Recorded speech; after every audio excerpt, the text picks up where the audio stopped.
السلام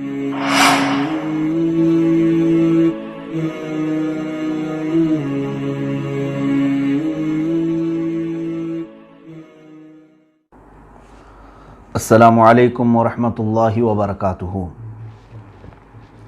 الحمدللہ الحنان المنان الذي خلق الانسان وعلمه البیان، والصلاة والسلام علی رسولہ سید الانس والجان وعلی آلہ واصحابہ ذوی الخیر والاحسان، اما بعد فاعوذ باللہ من الشیطان الرجیم، بسم اللہ الرحمن الرحیم۔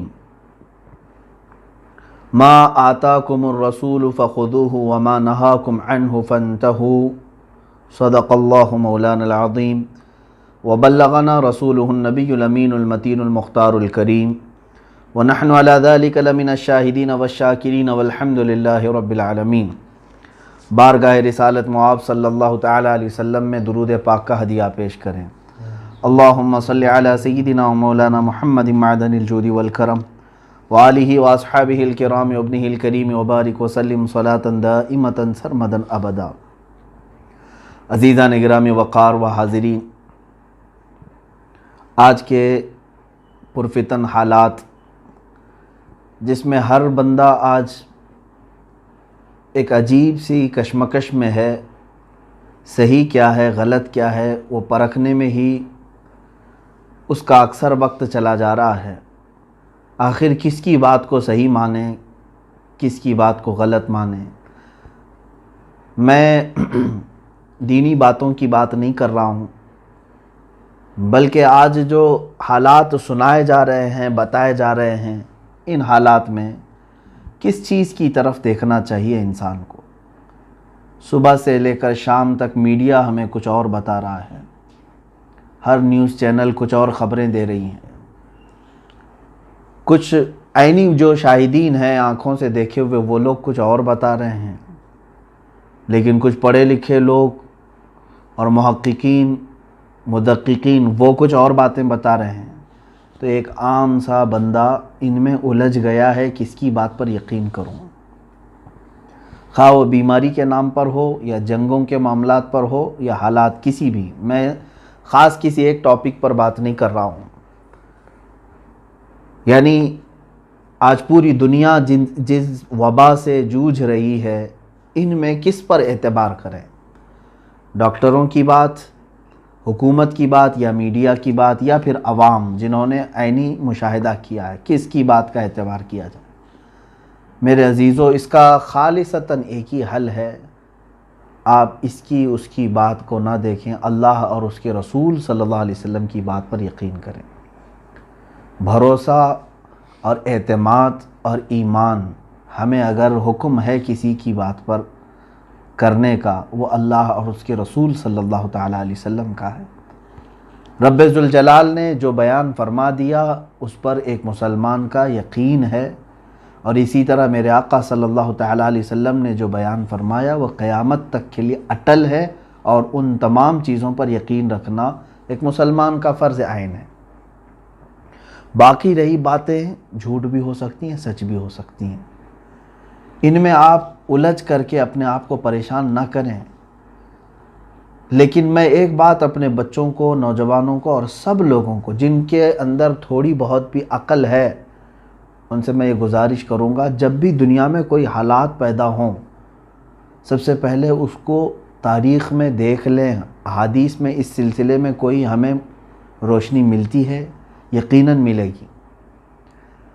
آج حالات ایسے ہیں کہ خود یا تو ہم ڈھونڈنے کی کوشش کر رہے ہیں، کسی سے پوچھتے نہیں۔ اگر آپ نے کسی بھی ابھرتے ہوئے مسئلے کو دیکھا اور آپ کا ذہن الجھنے لگ گیا، تو سب سے پہلی ذمہ داری ہے آپ کی مسلمان ہونے کی حیثیت سے علماء سے، مدققین محققین علماء سے رابطہ کریں اور پوچھیں کیا مصطفیٰ کریم صلی اللہ تعالیٰ علیہ وسلم کی احادیث میں، آپ کے فرامین میں، آپ کی باتوں میں کہیں اس مسئلے کے بارے میں کوئی بات ملتی ہے؟ یقیناً وہ ڈھونڈ کر تمہیں بتائیں گے۔ کوئی شوشہ خالی نہیں چھوڑا گیا ہے اسلام میں، کچھ نہ کچھ اس کے متعلق رہنمائی تمہیں ملے گی۔ آج کے ان حالات پر میں آپ کو احادیث کریمہ کی طرف لے کر کے چلنا چاہتا ہوں۔ اے مومنوں، اے مسلمانوں، آج اپنا بستر، اپنا تکیہ، اپنا اوڑھنا بچھونا آپ حدیث رسول کو بنا لو۔ اس کے علاوہ اس وقت تمہاری خیر خواہی کرنے والی کوئی بھی تعلیم نہیں ہے، میں دیکھ رہا ہوں۔ کوئی بھی دوسری نیوز، کوئی بھی دوسرے اخبار تمہاری خیر خواہی یا تمہیں صحیح علم دینے کی حد تک ہے ہی نہیں، سوائے حدیث رسول صلی اللہ علیہ وسلم کے۔ میں مسلمانوں سے تو یہ ضرور گزارش کروں گا، مومنین سے، کہ تم زیادہ سے زیادہ کثرت سے رسول کریم صلی اللہ تعالیٰ علیہ وسلم کی احادیث کی طرف آؤ۔ سب سے بہترین ہدایت اگر کچھ ہے تو خود میرے آقا صلی اللہ تعالیٰ علیہ وسلم نے فرمایا، نہ خیر الہدی ہدی رسول اللہ صلی اللہ علیہ وسلم۔ یعنی میں یہ حدیث عرض نہیں کر رہا ہوں، مفہوم عرض کر رہا ہوں کہ بہترین اگر کوئی ہدایت ہے تو رسول کریم صلی اللہ علیہ وسلم کی دی ہوئی ہدایت ہے۔ اور علماء کو بھی یہی چاہیے کہ انہی احادیث کی روشنی میں ہی عوام تک باتیں رکھیں۔ آج کے جو حالات ہیں بہت تیزی سے بدل رہے ہیں۔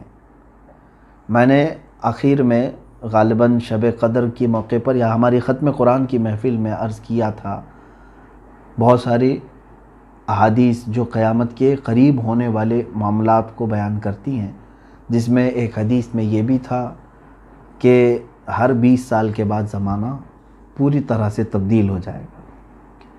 یعنی بہت تیزی سے پہلے جو 10 سال پہلے تھا، 20 سال پہلے تھا، اب وہ چیزیں نہیں رہیں گی، اکثر بدل جائیں گی۔ آپ خود دیکھیں، آج آپ 2020 میں چل رہے ہیں، ہم اگر 2000 میں چلے جائیں یا 2001 میں چلے جائیں تو بہت تبدیلی ہے۔ ہو سکتا ہے اس میں کچھ بچے ہوں جو اب 2000 کے بعد پیدا ہوئے ہوں، لیکن 2000 میں جو لوگ تھے، چاہے وہ بچے ہوں، جوان ہوں، وہ اچھی طرح سے جانتے ہیں کہ ہمارے ہاتھوں میں کیا تھا اور آج کیا ہے، ہمارے گھروں میں اس وقت کیا تھا اور آج کیا ہے، ہمارے چلنے پھرنے اور تمام تر سہولیات میں اس وقت کیا تھا، اب کیا ہے۔ بہت ساری چیزیں تبدیل ہو چکی ہیں۔ یہ تبدیلی ہمارے لیے بہت بڑی عبرت ہے میرے عزیزو، بہت بڑی عبرت ہے کہ ہم بہت تیزی سے قیامت کی طرف بڑھ رہے ہیں۔ میں بہت ساری حدیثیں مطالعے میں رکھا ہوں، اب اگر اس ٹاپک پر میں بیان کروں تو مجھے لگتا ہے کہ ایک سلسلہ شروع ہو جائے گا، سیریز ہو جائیں گی۔ میں آج ابھرتی ہوئی ایک چیز کو آپ کے سامنے لانا چاہتا ہوں۔ ایک نیوز نے مجھے چونکا دیا، ایک خبر جس کو سن کر کے میں خود چونک گیا کہ اسرائیل جو پوری دنیا کی برائیوں کا جڑ بن چکا ہے یہودیوں کی وجہ سے، ورنہ تو وہ ہمارے یروشلم، بیت المقدس، ارض مقدس ہے۔ میں اس پاک زمین کے متعلق نہیں کہہ رہا ہوں، یہودیوں کی جو آماجگاہ ہے، ان کے جو فتنوں کا مرکز بنا رہے ہیں۔ تو جہاں پوری دنیا کے لیے خرابی اور بہت ساری چیزوں کو وہاں سے گائیڈ لائنز ملتی ہیں، اب ان یہودیوں کے جو ناپاک عزائم اور منصوبے تھے، پہلے سے بھی تھے، اس پر میں نے کافی بحث کی ہے اور گفتگو بھی کی ہے، خطاب کیا ہے کہ پوری دنیا کو کنٹرول کرنے کی کوشش میں لگے ہوئے ہیں۔ ایک چند یہودیوں کی یہ خرافات، انہوں نے ہیکل سلیمانی کو تعمیر کرنے کے لیے بیت المقدس کو ختم کرنے کا بھی ناپاک ارادہ رکھا ہے۔ اس کو ڈھائیں گے، مسجد اقصیٰ کو، مسجد اقصیٰ ختم کر کے وہاں پر ہیکل سلیمانی بنانا ہے، مندر بنانا ہے ایک، جو حضرت داؤد علیہ السلام کے زمانے میں تعمیر شدہ تھا، سلیمان علیہ السلام کے زمانے میں۔ یہ اتنا ہی نہیں بلکہ انہوں نے پورے اسرائیل کو گریٹر اسرائیل کا نام دیا۔ آپ بھی گوگل پر گریٹر اسرائیل ڈال کر کے دیکھیں تو آپ کو ایک میپ دکھے گا۔ دنیا کے نقشے میں انہوں نے اپنا ایک میپ ایسا بنایا ہے، ان کے دعوے کے مطابق اسرائیل کا حصہ صرف وہ نہیں ہے جہاں پر آج یہ ہیں، بلکہ یہ عراق کا بھی کچھ حصہ لینا چاہتے ہیں، مصر کا بھی کچھ حصہ، اردن کا جس کو جارڈن کہا جاتا ہے وہ بھی حصہ، اور پھر سیریا کا یعنی ملک شام کا حصہ، اور پھر سعودی عرب جو عرب شریف ہے، اس میں خیبر تک کا علاقہ شامل ہے، مدینہ طیبہ کے قریب قریب تک۔ اتنا پورا حصہ ان کا دعویٰ ہے کہ یہ اسرائیل کا ہے اور وہ اس کو لے کر رہیں گے، جس سلسلے میں پوری دنیا میں یہ گھماسان ہے۔ آپ محسوس کریں گے جن ملکوں کا نام میں نے ابھی لیا ہے، انہی ملکوں میں سب سے زیادہ ابھی آپسی معاملات، خانہ جنگی شروع ہے۔ آپ مصر کے حالات بھی دیکھیں، پائیدار نہیں ہیں۔ عراق کو پوری طرح تباہ کر دیا گیا ہے۔ ملک شام کی حالت کیا ہے آج؟ اور جارڈن میں بظاہر دیکھنے کو ایک حکومت نظر آتی ہے، ورنہ وہاں پر بھی یہودیوں کی غلامی بہت زیادہ ہے۔ اور سعودی، یہ ان کو تو دوسرا نام اگر یہودی کہا جائے، جو بادشاہ بیٹھے ہوئے ہیں، جو وہاں پر منتظمین ہیں، میں ان کی بات کر رہا ہوں، سارے ملک کے باشندوں کے لیے نہیں، تو میں سمجھتا ہوں کہ یہ کوئی خراب بات نہیں ہے، وہ مکمل ان کی غلامی میں ہے۔ بلکہ بہت سارے ایسی باتیں لیک بھی ہوئی ہیں کہ سعودی عرب کے جو ذمہ دار لوگ ہیں، انہوں نے اسرائیل کے بہت سارے خفیہ میٹنگیں اٹینڈ کی ہیں، جن کی ویڈیو لیک ہوئی تھی۔ کیا ضرورت تھی کہ ایک اسلامی کنٹری کو ایک اسرائیل کے یعنی وہاں کے منتظمین کے ساتھ میٹنگ اٹینڈ کرنے کی؟ بہرحال ان تفصیلات میں نہیں جاتا۔ اب جو چیز میں عرض کرنے جا رہا ہوں، اس کے لیے تھوڑی سی میں نے تمہید آپ کے سامنے رکھی۔ برسوں سے تقریباً 100 سال کے قریب ہونے کو آ گئے، اسرائیل اپنی ہجرت وہاں، یعنی یہودی اپنی ہجرت کرتے کرتے کرتے اسرائیل میں کافی بڑی تعداد میں آ گئے۔ پہلے تو یہ ایک چھوٹے سے حصے میں تھے، اور بڑھتے بڑھتے بڑھتے اب پورے فلسطین کو انہوں نے اپنے انڈر کر لیا ہے۔ اب فلسطین تھوڑا سا رہ گیا، اسرائیل بڑھ گیا۔ غزہ کی ایک پٹی ہے، اس کے اطراف پورے اسرائیلی آباد ہیں، یہودی آباد ہیں۔ حتیٰ کہ UN میں، اقوام متحدہ میں یہ قرارداد پاس ہوئی تھی کہ یہودی اردن کے قریب کچھ علاقے ہیں جو فلسطینیوں کے، وہاں اپنی تعمیرات نہیں کریں گے۔ اس کے باوجود اسرائیل نے UN کی مخالفت کرتے ہوئے ابھی تقریباً 2 لاکھ یہودیوں کو اس میں آباد کیا ہے۔ کئی بستیاں آباد ہو چکی ہیں۔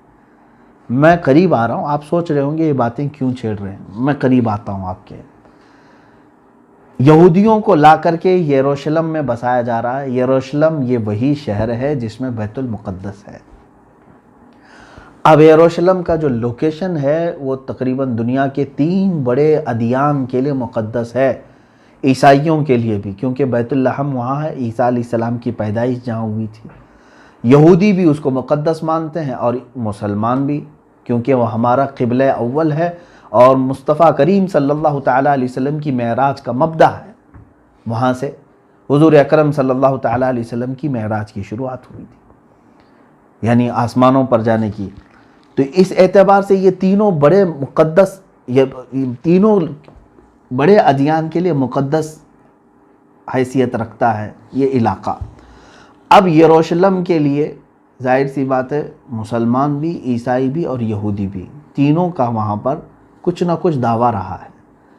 اب تک سلطان صلاح الدین ایوبی رحمۃ اللہ تعالیٰ علیہ نے جو فتح کیا، اس وقت سے لے کر اب تک مسلمان علل اعلان اس میں نمازیں پڑھتے رہے اور اپنی عبادات کرتے رہے، اور حالات زمانہ میں سب کے ساتھ، یعنی سب کو اجازتیں رہی ہیں، عیسائیوں کو بھی، یہودیوں کو بھی، ان کے مقدس جو بھی معاملات ہیں وہ کرنے کی اجازتیں رہی ہیں۔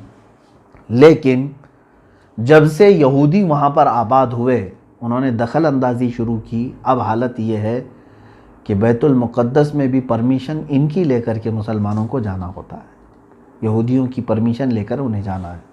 خیر، اب میں قریب اپنے پوائنٹ پر آتا ہوں کہ سالوں بھر محنت کرنے کے بعد اسرائیل نے اب جا کر کے یہ اعلان کرنے کا طے کر لیا ہے۔ اب اگلا جو مہینہ آ رہا ہے جولائی میں نے جو خبر سنی وہ عرض کر رہا ہوں کہ اس وقت یہ اعلان کر دیا جائے گا کہ اب یروشلم جو ہے اسرائیل کا کیپٹل سٹی ہے، راجدھانی ہے۔ اس کے بعد پوری دنیا کا معاملہ گرم ہوگا۔ ہم جون میں چل رہے ہیں، جولائی کے متعلق میں نے سنا ہے۔ بہرحال خبر غلط بھی ہو، جنہوں نے مجھے سنایا ہے۔ لیکن ان کا ناپاک ارادہ اس سلسلے میں ہے ضرور۔ میرے عزیزو، ان ظالموں نے جو چیزیں پلاننگ کی ہیں وہ اپنی جگہ پر، میں اب حدیث رسول کی طرف آتا ہوں۔ اچھا، حدیث پاک سنانے سے پہلے ایک بات میں اپنی اس بات کی تائید کے لیے یہ بھی کہہ دوں، شاید آپ کو 2 سال قبل کی یہ خبر بھی معلوم ہوگی، جب امریکہ کا صدر اسرائیل کے دورے پر آیا تو اس نے اناؤنس بھی کیا، نہیں بلکہ امریکہ سے ہی اعلان کیا کہ ہم اپنی سفارت کو، اپنی ایمبیسی کو تل ابیب سے منتقل کر کے یروشلم میں لاتے ہیں۔ سب سے پہلا یہ ملک ہے امریکہ، US، جس نے یہ اناؤنس کیا کہ میں اسرائیل کا کیپٹل یروشلم کو مانتا ہوں۔ یہ ٹرمپ نے اعلان کیا تھا، 2018 کی بات ہے غالباً۔ اس وقت سے ہی یہ بات شروع ہو چکی ہے پوری دنیا میں کہ اب اسرائیل کا کیپٹل یروشلم ہے۔ اب سنیے حدیث پاک، حضرت معاذ بن جبل رضی اللہ تعالیٰ عنہ سے یہ روایت ہے، رسول کریم صلی اللہ تعالیٰ علیہ وسلم سے آپ نے یہ روایت بیان کی ہے۔ اللہ کے حبیب صلی اللہ تعالیٰ علیہ وسلم نے فرمایا، عمران بیت المقدس خراب یثرب، وخراب یثرب خروج الملحمة، وخروج الملحمة فتح قسطنطینیت، وفتح قسطنطینیت خروج دجال، او کما قال النبی صلی اللہ علیہ وسلم۔ اس کے بعد حدیث کا ایک ٹکڑا ہے، اس میں جو ترتیب وار باتیں بیان کی گئی ہیں وہ بہت توجہ سے آپ سنیں۔ اللہ کے نبی صلی اللہ علیہ وسلم نے فرمایا، بیت المقدس کی آبادی ہوگی، بیت المقدس کے ارد گرد آبادی ہوگی، مدینہ ویران ہوگا۔ مدینہ طیبہ کی بات کر رہا ہوں، رسول کریم صلی اللہ علیہ وسلم کی مدینے کو ویران کیا جائے گا۔ اور مدینے کی ویرانی، اب یہ ویران میں توہین کے لفظ میں نہیں استعمال کر رہا ہوں، حدیث پاک میں خراب کا لفظ آیا ہے جس کا معنی تو ویرانی ہوتی ہے۔ ویرانی کس طرح کی ہے وہ ابھی میں تشریحاً عرض کروں گا۔ اور مدینے کی ویرانی ایک بڑی جنگ کا آغاز ہوگا، بہت بڑی جنگ، جس کو الملحمۃ الکبریٰ بھی کہا گیا ہے، اور کچھ احادیث میں الملحمۃ العظمیٰ بھی کہا گیا ہے۔ وہ ایسی جنگ کہ دنیا میں ویسی جنگ کبھی بھی نہیں ہوئی تھی، اور اس کے بعد پھر کبھی ہوگی بھی نہیں، اتنی بڑی جنگ ہوگی۔ یہ مسلمانوں اور کفار و مشرکین کے درمیان، اب جن لوگوں یعنی رومیوں کے درمیان، رومی اور مسلمانوں کے درمیان، عیسائیوں کے درمیان یہ جنگ ہے۔ کتنی باتیں عرض کیا میں نے، بیت المقدس کی آبادی، مدینے کی ویرانی، مدینے کی ویرانی، ملحمۃ الکبریٰ کی شروعات ہوگی۔ اب یہ ملحمۃ الکبریٰ کہاں ہوگا، کیسے ہوگا، اس پر میں آتا ہوں۔ ملحمۃ الکبریٰ کے اختتام پر قسطنطنیہ فتح ہو جائے گا۔ قسطنطنیہ ایک شہر ہے، اس پر بھی میں گفتگو کرتا ہوں۔ قسطنطنیہ جیسے ہی فتح ہوگا دجال ظاہر ہو جائے گا۔ یہ ترتیب ہے، بڑی نشانیوں کی ترتیب میں یہ ایک بات۔ اب اسی پر اگر گفتگو کریں تو بات طویل ہو جائے گی، اور حالات پورے کے پورے اس حدیث کے قریب آ رہے ہیں، اس لیے مجھے آج آپ کو اس حدیث کو سنانا پڑ رہا ہے۔ عزیزان گرامی وقار، اب حالات دیکھیں۔ اللہ کے نبی صلی اللہ تعالیٰ علیہ وسلم نے فرمایا، عمران بیت المقدس خراب یثرب، بیت المقدس کی آبادی۔ اب اس آبادی سے مراد کیا ہے؟ محدثین دو طرف گئے ہیں۔ بعض نے یہ کہا کہ اس کے آس پاس آبادی بہت بڑھ جائے گی، اب وہ یہودی ہوں یا عیسائی ہوں یا مسلمانوں کی آبادی، کوئی بھی مطلق ہے، یعنی وہ بہت ہی بڑا شہر بن جائے گا، اور یہودی مسلسل وہاں پر یہودی کالونیاں بنا رہے ہیں۔ ابھی تقریباً ابھی اس سال کی خبر ہے، میں آپ کو بتاؤں، 2 لاکھ یہودیوں کو انہوں نے آباد کیا، وہاں پر کالونیاں بنائیں، بستیاں بنائیں غیر قانونی طریقے سے، اور تقریباً 25 سال سے مسلمانوں کی دکانیں بند ہیں، تالوں پر بھی جالے لگ چکے ہیں۔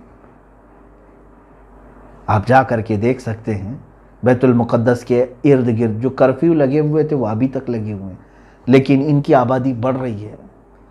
اگر حدیث پاک کے مفہوم میں یہی ہے کہ ان کی آبادی ہے تو بھی کوئی حرج نہیں، حدیث پاک میں مطلق فرمایا گیا بیت المقدس کی آبادی، مگر اس کے مطابق ایک اور حدیث پاک ملتی ہے جس میں اللہ کے نبی صلی اللہ تعالیٰ علیہ وسلم نے فرمایا جب تم دیکھو گے کہ خلافت ارض مقدسہ میں جا چکی ہے تو سمجھ لو کہ بڑی نشانیاں سب ظاہر ہونے کا وقت آ چکا ہے۔ خلافت ارض مقدس کا مطلب بیت المقدس، خلافت اگر ارض مقدس میں آ گئی تو اس کا مطلب یہ ہوا کہ مسلمانوں کی خلافت پھر سے قائم ہوگی اور وہ بیت المقدس سے ہوگی۔ اب اس حدیث کے متعلق فرمایا گیا کہ اب ارض مقدس میں جب خلافت قائم ہوگی تو وہاں پر آبادی بڑھ جائے گی، کیونکہ دارالخلافہ جہاں ہوتا ہے، دارالحکومت جہاں ہوتا ہے وہ تو مین شہر ہوتا ہے، وہاں پر کثرت سے آبادی ہوگی۔ تو ایک حدیث کا مفہوم اس حدیث کا مفہوم یہ بھی ہو سکتا ہے، لیکن اب کے جو حالات مجھے نظر آ رہے ہیں اس حدیث کے مطابق، دو چیزیں کیا آپ کو ساتھ ساتھ نظر نہیں آ رہی ہیں؟ ایک طرف ان لوگوں نے بیت المقدس پر ظالمانہ جابرانہ قبضہ جمایا ہوا ہے اور کالونیاں بسا رہے ہیں، اور ان قریب آپ دیکھنا کہ اناؤنس ہو جائے گا، پورے کے پورے دنیا کو سینٹرلائز کرنے کی کوشش کی جائے گی۔ آپ دیکھیں گے ان باتوں کو، ساری بینکوں کا، ساری بڑی کمپنیوں کا مرکز اسرائیل بن جائے گا۔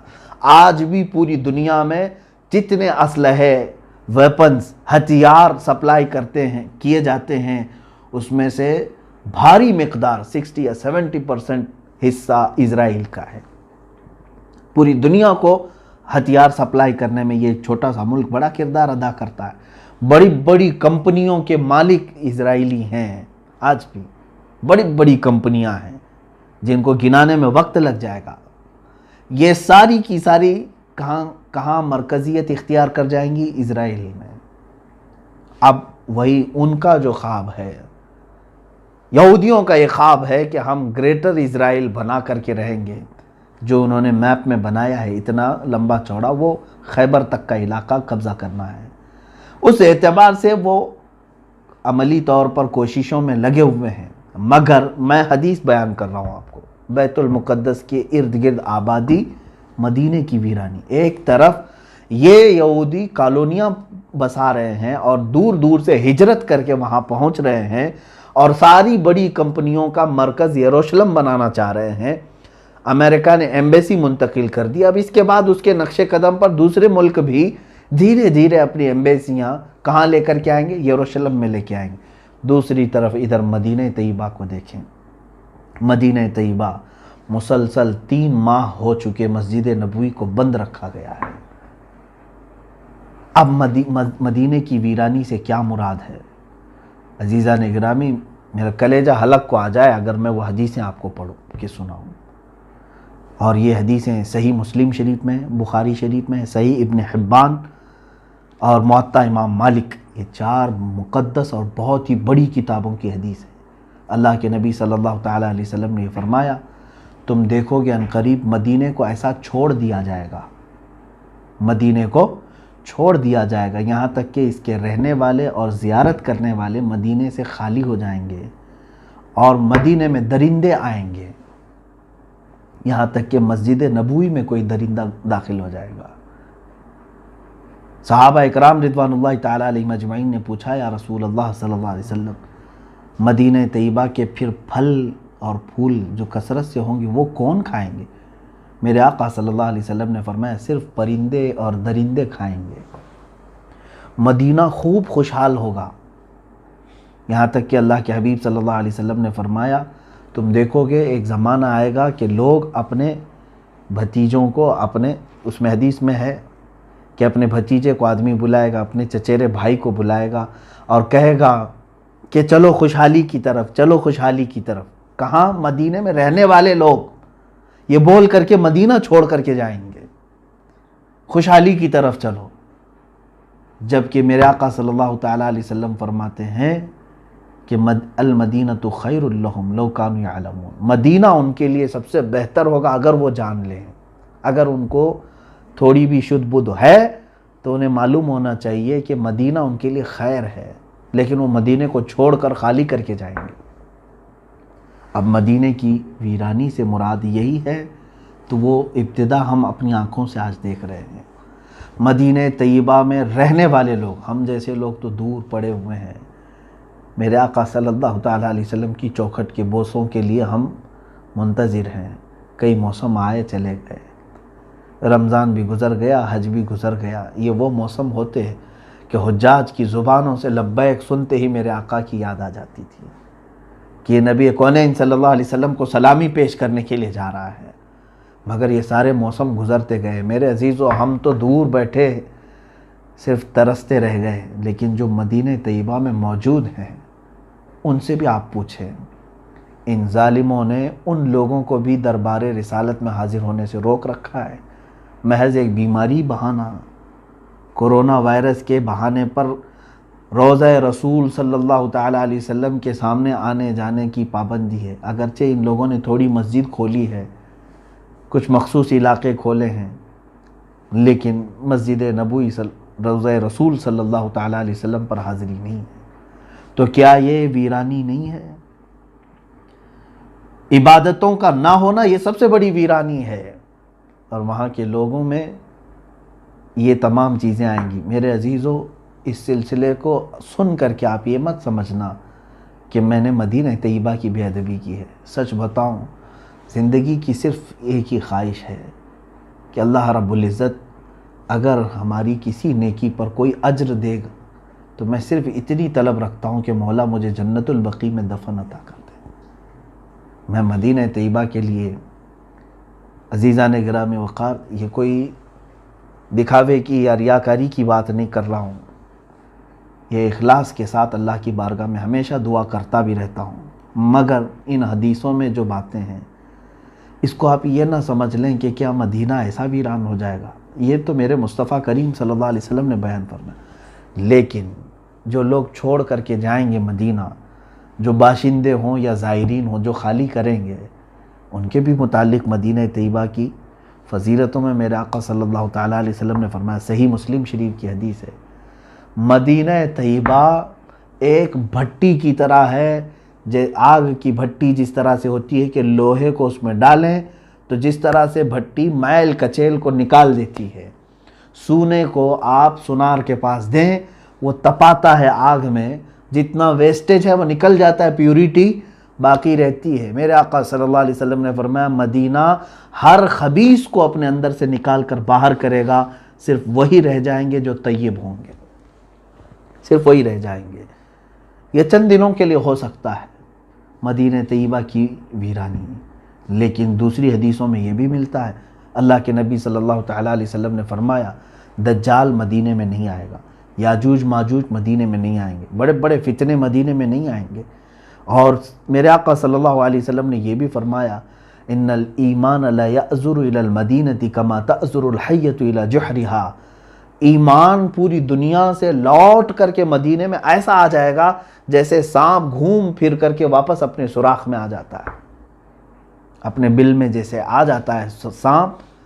اللہ کے حبیب صلی اللہ علیہ وسلم فرماتے ایمان مدینے میں رہ جائے گا۔ تو ویرانی سے مراد یہ نہیں ہے کہ ہمیشہ کے لیے خراب ہو جائے گا، یہ چند دنوں کے لیے ہو سکتا ہے۔ مسجد نبوی شریف کی اذانیں اور مسجد نبوی شریف کی نمازیں بند کر دی جائیں گی، وہ تو ہم اپنے آنکھوں سے آج دیکھ رہے ہیں، اذانیں ہو رہی ہیں، نمازیں جس طرح سے بھی وہ لوگ ادا کر رہے ہیں۔ حد ہو گئی میرے عزیزو، حد ہو گئی۔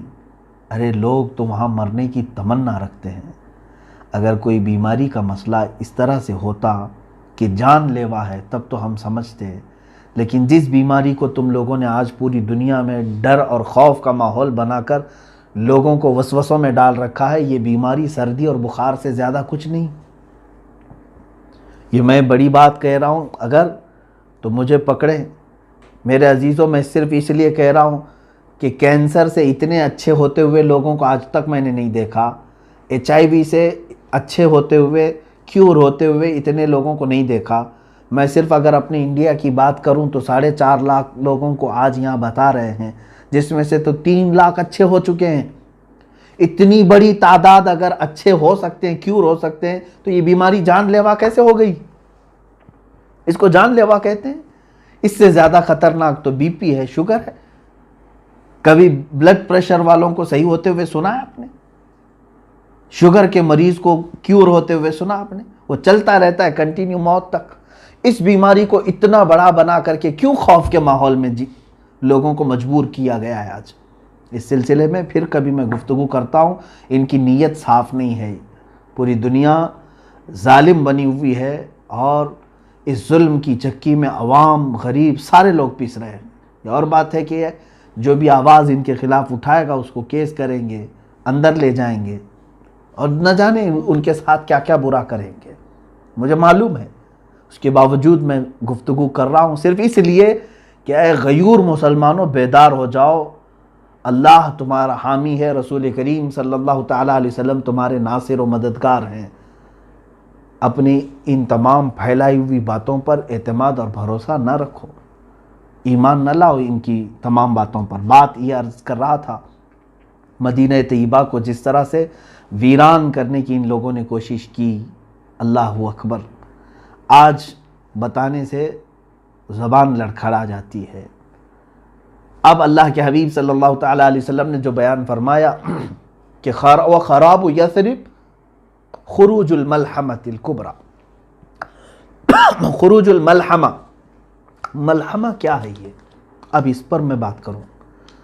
دنیا کی سب سے بڑی جنگ، ملحمہ جو ہے یہ لحم سے بنا ہوا ایک لفظ ہے۔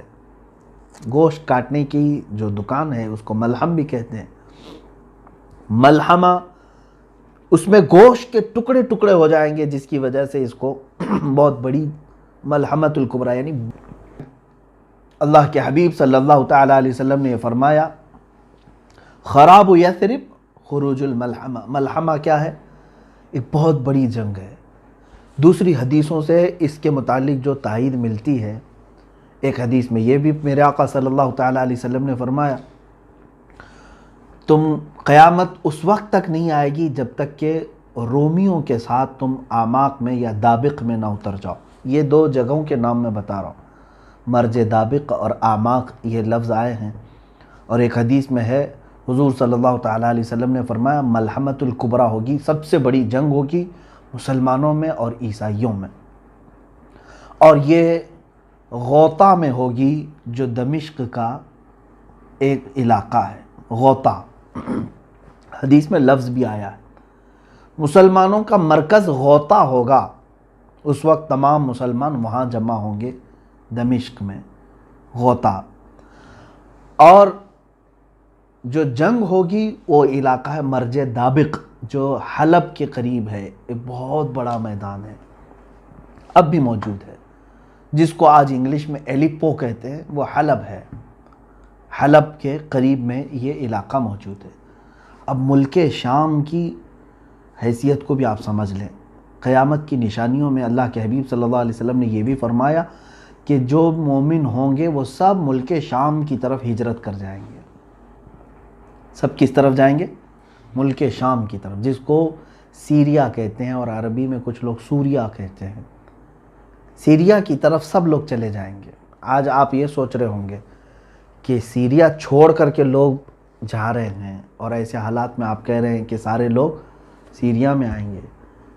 چاہے پورا سیریا آج خالی ہو جائے، پھر بھی مجھے میرے آقا صلی اللہ علیہ وسلم کی حدیث پر یقین ہے۔ میرے آقا نے فرمایا کہ پورے مومنین ہجرت کریں گے تو ضرور وہ ہجرت کریں گے، آج یا کل تمام مومنین وہ جمع ہوں گے، کیونکہ شام جو ہے ارض حشر و نشر ہے، یعنی قیامت کا میدان ملک شام کو بنایا جائے گا۔ یہ بھی حدیث پاک میں ہے، قیامت کا میدان کہاں ہوگا؟ ملک شام کو بنایا جائے گا، اور تمام مومنین ملک شام کی طرف ہجرت کر کے جائیں گے۔ اب یہ جو ملحمۃ الکبریٰ ہے، سب سے بڑی جنگ، کتنے لوگوں کے مقابل میں آپ کھڑے ہوں گے جانتے ہیں آپ؟ ایک حدیث میں ہے، اللہ کے حبیب صلی اللہ تعالیٰ علیہ وسلم نے فرمایا، اس وقت رومی، پہلے سے حالات اگر میں بتاؤں تو یہ ہے کہ میرے آقا صلی اللہ علیہ وسلم نے فرمایا، تم اور عیسائی، یعنی تم اور مسلمان اور رومی عیسائی صلح کے ساتھ چل رہے ہوں گے، یعنی ایک دوسرے کے ساتھ صلح کر کے ساتھ ساتھ چل رہے ہوں گے، اور ان دونوں کا جو دشمن ہوگا اس سے لڑ رہے ہوں گے۔ کئی سالوں تک یہ بات چلے گی۔ عیسائیوں کا بھی جو دشمن ہے اور مسلمانوں کا بھی جو دشمن ہے، ہو سکتا ہے وہ یہودی ہوں، اینٹی کرائسٹ جن کو کہا جاتا ہے وہ لوگ ہوں، ان کے ساتھ لڑ رہے ہوں گے. اس کے بعد ایک دن ایسا ہوگا کہ ایک عیسائی رومی وہ صلیب توڑ دے گا اور بدعہدی کریں گے. اس صلح میں وہ لوگ صلح کو توڑ کر کے بد شکنی کریں گے، تو پھر مسلمانوں اور عیسائیوں میں ایک بہت بڑی جنگ ہوگی. اس وقت سارے عیسائی جو جمع ہوں گے 80 جھنڈوں تلے وہ لوگ جمع ہوں گے. کتنے؟ 80 جھنڈے. ہر جھنڈے کے تحت، ہر جھنڈے کے نیچے 12,000 لوگ ہوں گے. اس اعتبار سے تقریباً کتنے ہو گئے؟ 9,60,000 کے قریب. 9,60,000 کی فوج ایک طرف ہوگی. یوں سمجھ لیں کہ مومنین کے مخالفت میں، مسلمانوں کے مخالفت میں پورا کفر جمع ہو جائے گا. اس میں جہاں جہاں یہ لوگ ہوں گے سب کو جمع کر لیں گے. یہی ملحمۃ الکبریٰ ہے، سب سے بڑی جنگ ہے. اور اس جنگ میں مسلمان کس طرح ہوں گے؟ بعض حضرات نے کہا کہ وہ امام مہدی کی قیادت میں لڑیں گے، لیکن حدیثوں میں ایسا لفظ تو ہے نہیں. ہو سکتا ہے کہ امام مہدی کے بغیر بھی لڑیں. قیادت کون کرے گا، کیسے کرے گا، اس کے متعلق وضاحت نہیں ملتی. لیکن البتہ یہ بات ہے کہ ان میں سے 1/3 لوگ، مسلمانوں میں سے 1/3 کے قریب 1/3 بھاگ جائیں گے. اور میرے آقا صلی اللہ علیہ وسلم نے فرمایا وہ ایسے ہوں گے کہ اللہ تعالیٰ کبھی ان کی توبہ قبول نہیں کرے گا. وہ ہمیشہ کے لیے مردود مریں گے، ان کی توبہ کبھی نہیں قبول ہوگی. وہ جہنم میں جائیں گے، جو میدان چھوڑ جائیں گے. اور 1/3 اس میں سے شہید ہوں گے. دوسرا 1/3 یعنی 3 حصے کریں گے اگر مسلمانوں کے، تو 1/3 میدان چھوڑیں گے، 1/3 شہید ہو جائیں گے. ہم افضل الشہداء، حدیث میں فرمایا گیا کہ وہ شہیدوں میں سب سے افضل ہوں گے. وہ شہیدوں میں سب سے افضل. باقی جو 1/3 بچے ہوں گے یہ ان پہ فتح پالیں گے، ان پہ فتح پالیں گے. یہ میرے آقا صلی اللہ علیہ وسلم نے فرمایا ہے تو فتح ہوگی. یہ ملحمۃ الکبریٰ ہے. یہ کہاں لڑی جائے گی، کیسے لڑی جائے گی، سب میرے آقا صلی اللہ علیہ وسلم نے صاف بیان فرمایا. اس پر اور تحقیق کرو نوجوانوں، بچوں. اب میں اپنی گفتگو کو سمیٹتا ہوا آتا ہوں. جو حالات آج تھے، جس کی طرف آج اشارے مل رہے ہیں، پورے دنیا کی پولیٹکس گرم ہو چکی ہے. اس سلسلے میں میں نے یہ حدیث عرض کی. میں آخری یہ 2 باتیں عرض کر کے کچھ تبصرہ کروں. اور جیسے ہی ملحمۃ الکبریٰ ختم ہوگی، حدیث پاک کے لفظ ہیں فتح قسطنطینیہ. قسطنطنیہ کیا ہے؟ یہ آپ ہو سکتا ہے یہ لفظ سن رہے ہوں، حالانکہ یہ پرانا لفظ ہے اور علم والے جانتے بھی ہیں. یہ ترکی کا وہی شہر ہے جس کو آج استنبول کہا جا رہا ہے. اس شہر کے فتح کے سلسلے میں بھی میرے آقا صلی اللہ تعالیٰ علیہ وسلم نے بشارت دی تھی. اول جیش غزاہا ایک حدیث پاک میں ہے، وہ سب سے پہلا لشکر جو غزوہ کرے گا یا جہاد کرے گا اور قسطنطنیہ فتح کرے گا، وہ لوگ بلا حساب و کتاب جنت میں جائیں گے. وہ فتح قسطنطنیہ جو ہے وہ پہلے کے دور میں ہو چکی ہے، حضرت عمر فاروق رضی اللہ تعالیٰ عنہ کے زمانے میں. اور اس کے بعد کئی مرتبہ جو ہے یہ شہر فتح ہوا ہے. سلطان محمد فاتح کا بھی نام آتا ہے اس میں، جو قسطنطنیہ جنہوں نے فتح کیا. کافروں کے ہاتھ میں گیا پھر فتح کیا، ان کے ہاتھ میں گیا پھر فتح کیا. اب تو چونکہ یہ ترکی کے پاس ہے، ترکی کا بڑا شہر ہے، اور ابھی ترکی میں مسلمان ہیں، اسلامی حکومت ہے. لیکن جہاں تک خدشہ میرا ہے، میں اپنی بات کر رہا ہوں، ہو سکتا ہے یہ ترکی کے ہاتھ سے نکل جائے گا. استنبول شہر یہ پھر سے عیسائیوں کے ہاتھ میں ہو سکتا ہے چلا جائے، اور ایک زمانے تک ان کے ہاتھ میں رہے گا. کیونکہ آج کے جو حالات بتا رہے ہیں، لبرلزم وہاں پر کافی بڑھ چکا ہے. جو بلکہ میں اگر بتاؤں، آپ تحقیق کریں، ترکی کی حکومت کا جو آئین ہے، وہاں کا جو نظام ہے، اس میں بھی یہ چیز موجود ہے کہ وہ ترکی کوئی ایک مذہبی حکومت نہیں، یعنی وہاں کا کوئی سرکاری مذہب نہیں ہے، بلکہ وہ جیسے انڈیا ہے سیکولر ہے، ہمارا کوئی سرکاری مذہب نہیں، اسی طرح سے ترکی کا بھی انہوں نے بنایا ہے۔ جب خلافت عثمانیہ ختم ہوئی تھی تب یہ بنایا گیا تھا اس طرح سے کہ موجودہ صدر نے اسلامی کام زیادہ کیے ہیں، لیکن آج بھی وہاں کا نظام ہے وہ سیکولر ہے، اور آج بھی بہت سارے وہاں امریکہ کے پٹھو موجود ہیں، بہت سارے ایسے جو منافق ہیں، وہ اپنے ماحول کو بڑھانے کی کوشش کر رہے ہیں۔ تو مجھے جہاں تک اندیشہ لگتا ہے استنبول ان کے ہاتھ سے جائے گا اور عیسائیوں کے قبضے میں رہے گا، چونکہ حدیث پاک میں جو ترتیب بتائی گئی ہے، پہلے عمران و بیت المقدس، بیت المقدس کی آبادی اور مدینہ کی ویرانی ملحمۃ الکبریٰ کا ظہور ہوگا، یعنی بڑی جنگ ہوگی۔ اب وہ بڑی جنگ سالوں تک نہیں چلے گی۔ ایک بات یہ بھی سمجھ لے، جیسے وار نہیں ہے یہ world war first, world war two جس طرح سے ہوئی، بہت سارے لوگ اس کو ورلڈ وار 3 بھی سمجھ رہے ہیں۔ میں جہاں تک سمجھتا ہوں یہ ورلڈ وار 3 کی بات نہیں ہے جو ملحمۃ الکبریٰ میں بتائی گئی ہے۔ ورلڈ وار 3 ہو سکتی ہے آپسی ممالک میں، لیکن یہ جو ہے وہ صرف 2 دن 3 دن یا 4 دن کا ذکر آیا ہے۔ وار جو ہے کنٹینیو چلتی رہتی ہے۔ یہ جیسے جنگ بدر ہوئی 1 دن میں ختم ہوئی، جنگ احد تھی 1 دن میں ختم ہوئی، اسی طرح سے ملحمۃ الکبریٰ بھی جو ہے یہ بہت لمبے سالوں تک یا مہینوں تک نہیں چلے گی، زیادہ سے زیادہ اس کی مدت 1 ہفتہ ہو سکتی ہے احادیث پاک کی روشنی کے مطابق۔ تو عزیزان گرامی، اب ملحمۃ الکبریٰ کے ختم کے بعد کیا ہوگا؟ قسطنطنیہ فتح ہوگا۔ تو فتح ہونے کی جو بات کی گئی ہے، اگر آلریڈی پہلے سے وہ مسلمانوں کے قبضے میں ہے تو پھر فتح کی بات کیسے ہو سکتی ہے؟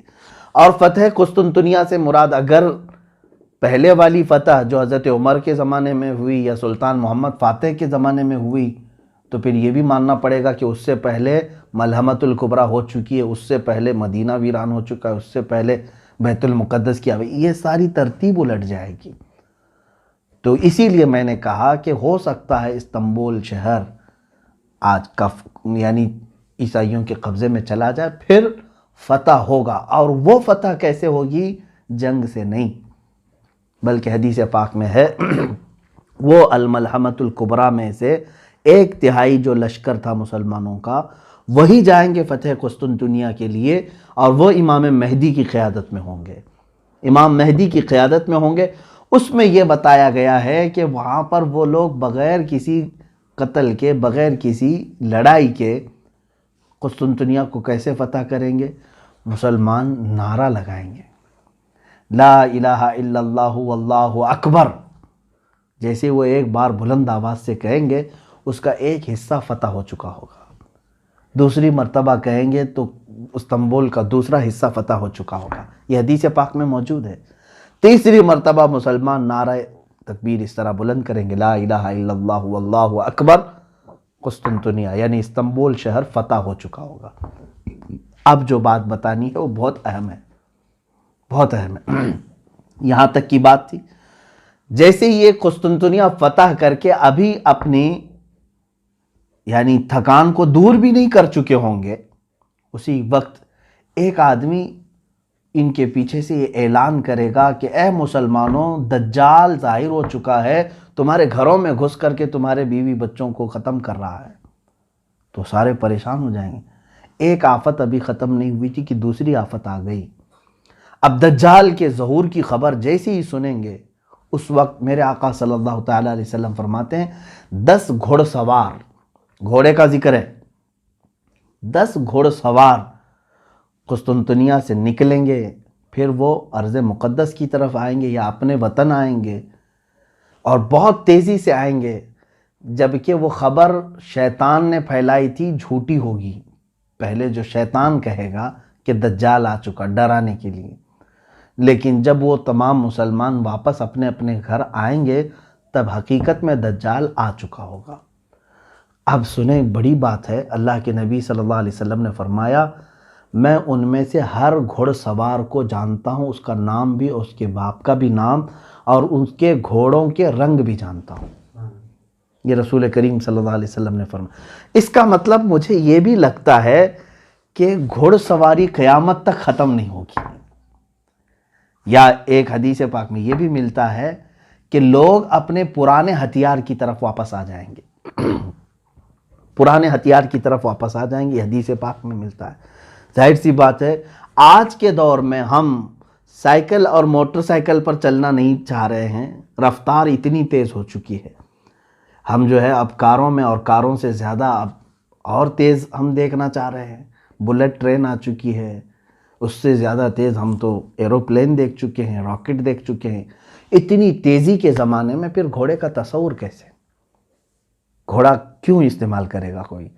لیکن حدیث پاک میں اگر آیا ہے تو یقیناً میرا یقین کہتا ہے، میرا ایمان ہے یہ کہ یقیناً لوگ گھوڑے پر ہی سواری کریں گے اور اس وقت اپنی پرانے ہتھیار ہو سکتا ہے۔ اس کی وجہ یہ ہو سکتی ہے جیسے کہ ایک سائنسدان نے کہا ہے، بڑا سائنٹسٹ ہے، اس نے بھی یہ بات کہا کہ میں ورلڈ وار 3 کے بارے میں تو نہیں جانتا کہ کیسے ہوگی، بایولوجیکل ہوگی، جیسے ابھی بہت سارے لوگ کہہ رہے ہیں وائرس پیدا کیا گیا ہے، اگر پیدا کر کے ایک ملک دوسرے ملک کو تباہ کرنے کی کوشش کر رہا ہے تو یہ بایولوجیکل وار ہے، ایک دوسرے کو مطلب وبا پھیلا کر کے ختم کرنا، یا پھر ٹیکنالوجی کے اعتبار سے ہوگی کہ مطلب آن لائن جو ہے اس کا پورا سافٹ ویئر ہیک کر لیا، اس کی بینک کرپٹ کر دیا، یہ بھی ایک وار ہے، یا پھر جو ہے بارود سے ہوگی، پیٹروٹ میزائل سے ہوگی، کس سے ہوگی ورلڈ وار 3، اس کے بارے میں پکا کسی کو علم نہیں۔ اس سائنٹسٹ نے بھی یہ کہا، یہ تو مجھے نہیں معلوم کہ ورلڈ وار 3 کس طرح کی ہوگی، لیکن یہ میں ضرور بتاؤں گا کہ ورلڈ وار 4 اگر ہوئی تو پھر وہ لکڑیوں اور تلواروں سے ہی ہوگی۔ وہ کیوں؟ اس سے پوچھا گیا تو اس نے کہا ورلڈ وار 3 میں لوگ اپنے پاس جو کچھ بھی ہے ایک دوسرے پر ڈال کر کے سب تباہ کر چکے ہوں گے، ان کے پاس کچھ بھی نہیں بچا ہوگا۔ یہ ہو سکتا ہے، یہ تشریح سمجھنے فہم کے قریب ہے۔ ہر ملک آج ایک دوسرے کو ڈرا رہا ہے اپنے نیوکلیائی پاور ہونے کا، اس کے پاس نیوکلیئر ہے اور ڈرا رہا ہے ایک دوسرا ملک، اور ممالک کے درمیان یہ رسہ کشی تو آج اتنی عروج پر آ گئی ہے، بارڈر کے مسئلے آج دیکھ رہے ہیں ہم۔ ہر ایک ملک جو ہے اب اس میں جو بڑے بڑے جو ممالک ہیں جن کے پاس آج بارود ہے،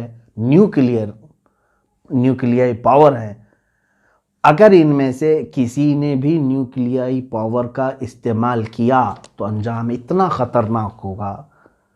آپ نے تاریخ پڑھی ہوگی کہ امریکہ نے ناگاساکی اور ہیروشیما پر جو نیوکلیائی بم گرائے تھے، ایٹم بم گرائے تھے، آج سے وہ تقریباً 80 سال کے قریب ہو گئے، زیادہ عرصہ ہو گیا، 70 سال کے قریب ہو گئے، آج تک وہ زمین بنجر ہے، وہاں سے کوئی ایک سبزہ نہیں اگتا، وہاں کے لوگ معذور پیدا ہوتے رہے سالوں تک۔ اتنی خطرناک اس کی زہریلی گیس ہے، اور اگر وہ اس زمانے کا نیوکلیئر تھا، اب اس وقت اور پتہ نہیں اس میں کتنا ڈیولپ کر چکے ہوں گے۔ ایک ایک ملک کے پاس اتنا نیوکلیئر ہے کہ یہ دنیا کو پوری دنیا کو ختم کرنے کے لیے اپنا وہ استعمال کر سکتے ہیں، اور اگر کسی ملک نے تھوڑا سا بھی ایک دوسرے کے حق میں استعمال کیا تو مجھے جہاں تک لگتا ہے سارے ویپن، سارے مشینیں، ساری چیزیں ختم کر دی جائیں گی، سارے تار ٹوٹ جائیں گے، نہ کوئی مشین ہوگی، نہ کوئی موبائل ہوگا، نہ کوئی سیٹلائٹ ہوگا۔ پھر لوگ کس چیز پر آئیں گے؟ واپس اسی کلہاڑی پر آئیں گے، انہی تلواروں پر، انہی لاٹھیوں پر آئیں گے۔ تو یہ ہو سکتا ہے، اور قیامت کی نشانیوں میں یہ ہے۔ بہرحال بات میری طویل نہ ہو جائے، عزیزان گرامی وقار، آج پوری دنیا کے حالات اس طرف آ رہے ہیں، آپ غور سے دیکھنا کہ بیت المقدس کی طرف آپ کی توجہ ہمیشہ رہے۔ یہ پورے دھیان بھٹکانے کی کوشش تھی پوری دنیا میں، ہم سب کے ذہن کو دوسری طرف ڈالنے کی، کہ آج یروشلم کو کیپٹل بنانے کی یہودیوں نے ایسی سازش کی کہ پوری دنیا کو ایک وبا کے چکر میں مبتلا کر رکھا، اور سب کو ڈر کے ماحول میں، لاک ڈاؤن کے ماحول میں کوئی پروٹیسٹ نہ کر سکے، کوئی باہر نہ آ سکے، قید کر دیا۔ ایک طرف اسلامی ممالک جن کو ہم کہہ رہے ہیں ان کو زرخرید غلام بنا چکا ہے۔ یہ سارے سعودی ہوں، جتنے بھی اس کے ہم نوا ہوں، ان میں سے کسی کے بھی اندر اس کے خلاف بولنے کی ہمت نہیں، جسارت نہیں، بلکہ اب تو یہ اپنے بارڈر بھی اسرائیل کے استقبال کے لیے کھولنے کو تیار ہیں۔ ایک بات یہ بھی حدیث پاک میں موجود ہے، اللہ کے حبیب صلی اللہ علیہ وسلم نے فرمایا وَيْلٌ لِّلْعَرَبِ مِن شَرٍ قَدِ اقْتَرَبَ، تمام عرب کے لیے تباہی ہو، ویل ہے، بربادی ہو ایسے شر سے جو بہت ہی قریب آ چکا ہے۔ ایک حدیث پاک میں ایک ایسا فتنہ اٹھے گا کہ عرب سب تباہ ہو جائیں گے، عرب سب مریں گے۔ اب وہ کون سا فتنہ ہوگا وہ ہم دیکھ رہے ہیں، اور حدیث پاک کے لفظ یہ ہیں، میرے آقا صلی اللہ علیہ وسلم نے فرمایا اس فتنے میں جتنے عرب مارے جائیں گے وہ سب جہنم میں جائیں گے، قتلاہا فی النار۔ حضور صلی اللہ علیہ وسلم نے فرمایا اس فتنے کے جتنے مقتولین ہیں، جتنے مارے جائیں گے وہ سب جہنم میں ہوں گے، کیونکہ یہ سب دنیاوی غرض سے لڑ رہے ہوں گے آپس میں، اور یہ دنیاوی غرض سے لڑ کر کے مر رہے ہوں گے اور یہ جہنم میں جائیں گے۔ ہو سکتا ہے یہ وہی زمانہ ہے جس میں عرب تباہی کی طرف جائیں گے، ان کی تباہی قریب ہے۔ اور میں نے ایک حدیث پاک اس سے قبل بھی آپ کے سامنے رکھی تھی، اللہ کے حبیب صلی اللہ تعالیٰ علیہ وسلم نے فرمایا ایک بادشاہ ہوگا، اس کے مرنے کے بعد اس کی گدی کو، اس کے تخت کو حاصل کرنے کے لیے 3 لوگ لڑیں گے، اور تینوں کو وہ تخت نہیں ملے گا، یہاں تک کہ یہ قتل و خون ریزی عام ہو جائے گی، اور یہ تباہی کا ایک دہانا شروع ہوگا۔ آج کے جو وہاں عرب کے بادشاہ کی جو سچویشن ہے وہ ایسی ہی ہے۔ میں یہ ایگزیکٹ نہیں کہہ رہا کہ اسی زمانے کے لیے یہ بات کہی گئی، ہو سکتا ہے اس کے بعد بھی ہوگا، لیکن حالات یہ بتا رہے ہیں کہ اس بادشاہ کے مرنے کے بعد یہاں پر بھی 3 دعوے دار ہیں۔ آلریڈی 2 کراؤن پرنسز کو ان لوگوں نے، 2 کراؤن پرنس کو انہوں نے ہٹایا، اب تیسرا یہ جو بیٹھا ہوا ہے۔ اب دیکھیں حالات کس کروٹ پر لے جاتے ہیں۔ میں حالات کی طرف لے کر کے آیا، اے مسلمانوں ان حالات میں بھی میرے آقا صلی اللہ تعالیٰ علیہ وسلم نے ہماری دستگیری فرمائی ہے، ہماری رہنمائی فرمائی ہے۔ افسوس ہے اس وقت جو ہے ہمارے بچے گیم میں مبتلا ہیں، ٹک ٹاک میں مبتلا ہیں، بہت ساری ایسی خرافات اور واہیات میں مبتلا ہیں، پوری رات پورا دن اس طرح کی فحاشیت میں مبتلا ہیں، تو ہمیں معلوم نہیں کہ دنیا کہاں چل چکی اور کون سے پلاننگ ہو چکی ہیں۔ اسی لیے میں بارہا یہ کہتا ہوں کہ اٹھو وہ گر نہ حشر نہ ہوگا پھر کبھی، دوڑو کہ زمانہ چال اپنی چل گیا۔ اے امت محمدیہ کے غیور نوجوانوں، قوت عشق سے ہر پست کو بالا کر دے، دہر میں نام محمد سے اجالا کر دے۔ وآخر دعوانا ان الحمدللہ رب العالمین۔ السلام علیکم ورحمۃ اللہ۔